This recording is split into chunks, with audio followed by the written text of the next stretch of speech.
मित्रों, आपकी अनुमति से आरंभ किया जाए।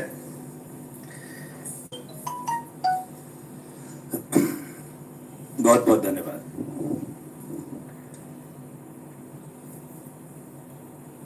कल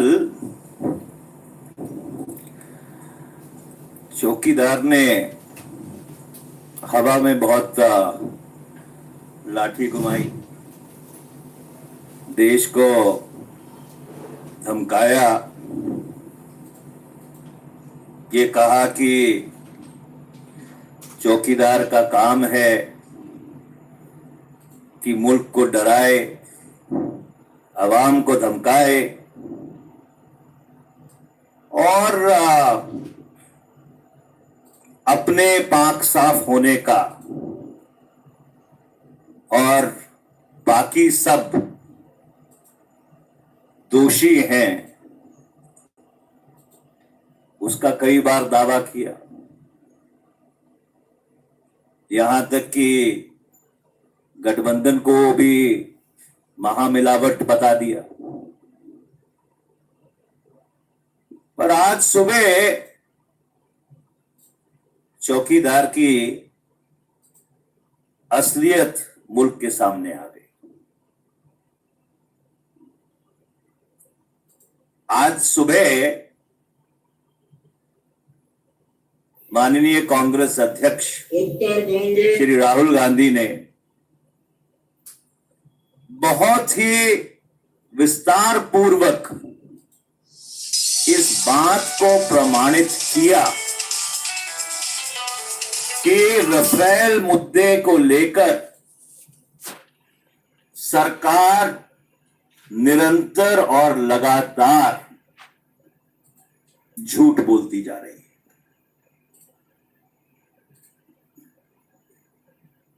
सरकार की तरफ से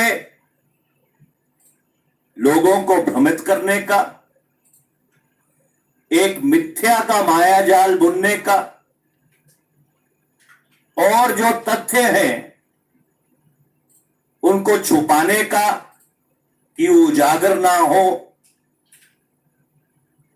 हर संभव कोशिश की गई।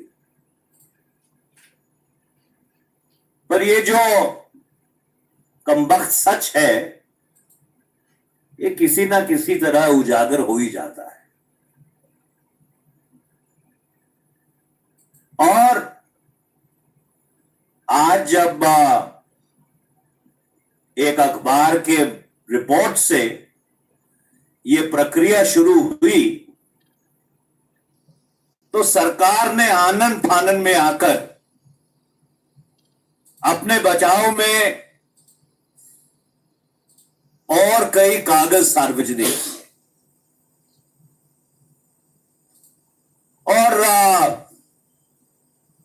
जब बचाव पक्ष का वकील अपने कागजों को ढंग से ना पढ़े तो वो अपने वकील को बचाने की जगह पूरी तरह से कटघरे में खड़ा कर देता है।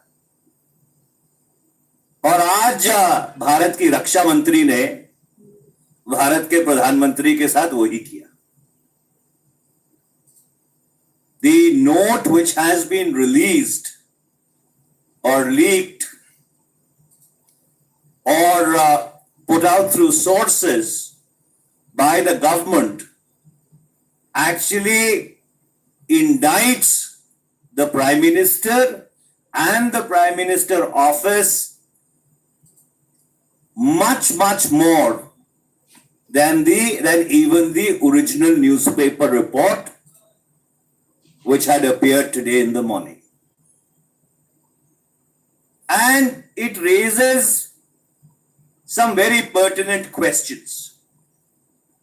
But before I come to those questions, allow me to just recap the salient parts of that note which are available in the public domain. And they perhaps tell the most damning story of malfeasance, and rot in the highest echelons of the NDA BJP government. Anybody who's familiar with the working of government would understand that when a note is initiated for the consideration of the hierarchy by a deputy secretary or a section officer, it is based upon inputs which are provided by the attached officers. And in the context of this note, the attached office is the Indian negotiating team, which was negotiating with the French on the acquisition of those 36 Rafales. And the note tells its own story. The last part of para 4 states, and I quote, "We do not have any record or any knowledge that MOD official has conveyed to JS to PMO that any arrangement other than sovereign/government or bank guarantee is adequate, and the implementing court for a decision by arbitration tribunal shall not specifically Indian." The position cited by General Reb as outcome of discussions with Joint Secretary to PMO are contradictory to the stand taken by the MOD and the negotiating team in both these aspects. Now, what does this say? This says that MOD, the Ministry of Defense, did not give this input to the Prime Minister other than a sovereign bank guarantee and an arbitration tribunal which is subject to Indian laws would be acceptable. But contrary to this, officials of the Indian government or the officials of the PMO conveyed it to some gentleman called General Reb that a bank guarantee is not necessary. Number two, an arbitral tribunal, not essentially in India or not subject to Indian laws, would be acceptable. And the note then goes on to say that this is completely and absolutely contradictory to the position which the Indian negotiating team had taken. So the question arises that where did the Prime Minister's office get this input from? If the Ministry of Defense did not give this input to the Prime Minister's office, then on what basis were these assurances given to whosoever in the French government that the Prime Minister's office was parallelly negotiating with? So our first question to the Prime Minister of India is that since this input that you are not prepared, that you are prepared to eschew a bank guarantee in favor of a letter of comfort,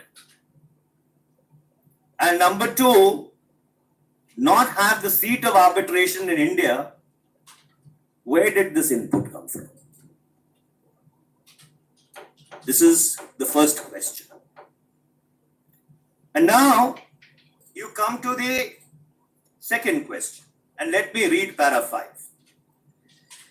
It is therefore clear that such parallel negotiations by the PMO has weakened the negotiating position of the Ministry of Defense and the Indian negotiating team.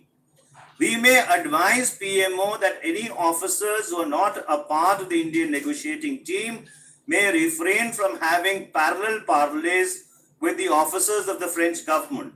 In case the PMO is not confident about the outcome of negotiations being carried out by the MOD, a revised modality of negotiations to be led by the PMO at appropriate level may be adopted in this case.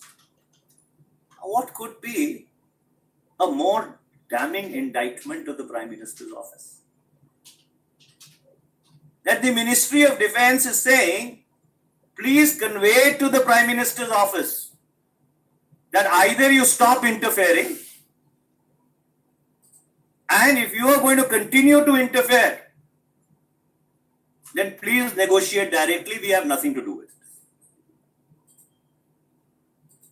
And this is absolutely unprecedented. This is absolutely unprecedented that the Defense Ministry says that, look, you've undermined our position. You've hurt India's national interest. You've subverted the position of the Indian negotiating team.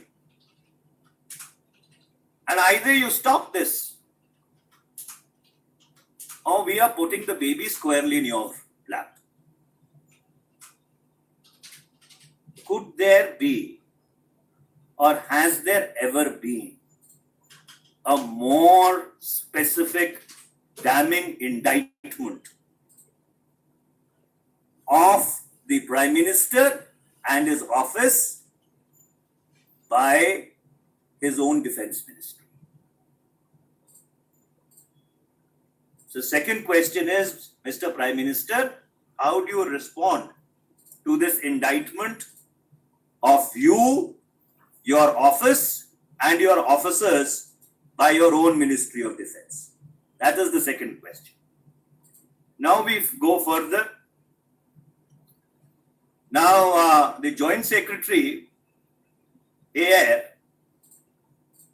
writes submitted for approval as proposed in para 5 above. So the Joint Secretary endorses it. The Defense DG Acquisitions endorses it. The Defense Secretary says RM, that is Raksha Mantri, may please see it is desirable that such discussions may be avoided by the PMO as it undermines our negotiating or negotiators' position seriously. Now, who is the Defense Secretary?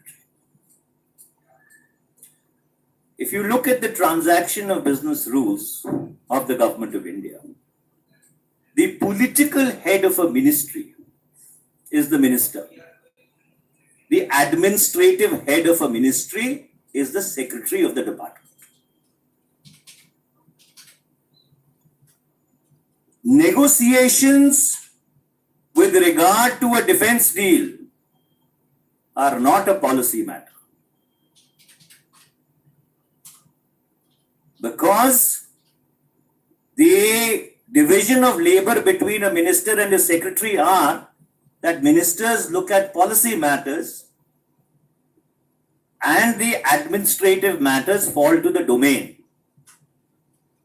of the Defense Secretary or the Secretary of the Ministry. In this particular instance, procurement negotiations are an administrative matter. And the Defense Minister had absolutely no business and did not have the statutory prerogative of overruling his Defense Secretary.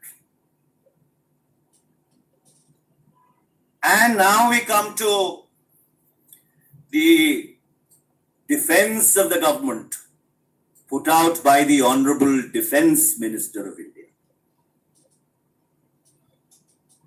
Mr. Parrikar, with all due respects to him, and God give him a long life, and we wish him well, has done the perfect number on the Prime Minister.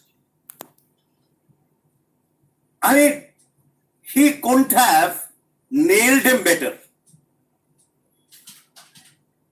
Possibly Mr. Parrikar had an old score to settle and he settled it squarely. He says, and you read it carefully, it appears. He says it appears. So what does it appears mean? When I say that it appears, this means I don't know. So when I say or use the terminology, it appears, ostensibly so, allegedly so, it means I do not know, I don't have personal knowledge.